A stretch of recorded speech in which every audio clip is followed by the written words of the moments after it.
रायमना friends क्लाबनि गेलेग्रा फोथाराव हेलिं प्रेयार फेस्टिवलखौ बे समाव खुंफुंनो आबुङै साखाफारा जादों। फैगौ 1 आरो 2 फेब्रुआरियाव गासै साननैनि हाबाफारिजों हेलिं प्रेयार फेस्टिवलखौ मेहेरगोनाङै खुंफुंगोन।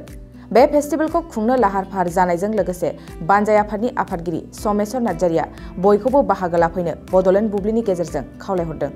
नैबे जे साइनासालिखौ नोंथांमोनाव नुदों जोङो दिनै बे 1 आरो 2 फेब्रुआरियाव मोनसे हेलिं क्रुसेड खालामनो थाखाय जोङो बे साइनासालिखौ लुनाय जाबाय आरो बे जों हिलिं एन्ड डेलिभारेन्स कनफारेन्सनि जे गाहाय आलासि बिथाङा जोङो पान्जाबनिफ्राय जागोन। बिथांनि मुङानो जाबाय रमान सान्स आरो बिथाङानो दिनै बे प्रग्रामनि गाहाय बुंथिगिरि जागोन।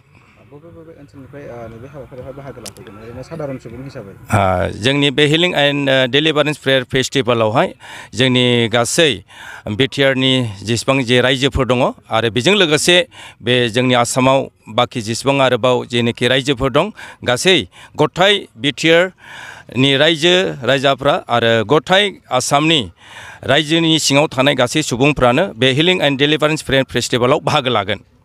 दिनैहाय बे हिलिं एन्ड प्रेयार फेस्टिवलनि प्रग्रामनि गेजेरजों जों बेखौनो मिजिं थिदोङो जायफ्रा गोबांनाखि मोनसे बेरामफोरजों भुगिनानै थानाय बिथांमोनाबो जोबोद मुलाम्फा मोनगोन आरो जायफ्रा दिनै गोबां जिउआव मेंनानै थानाय जेरै ड्राग एडिक्टेडफोर आरो गोबां बेबादिनो न'खरफ्राव बायफ्रुनाय न'खरफ्राबो दिनै बे हिलिं एन्ड डेलिभारेन्स प्रेयार फेस्टिवलनि हाबाफारिनि गेजेरजों बिथांमोना गोबां मुलाम्फा मोननो हागोन होननानै जों मिजिं थिदोङो।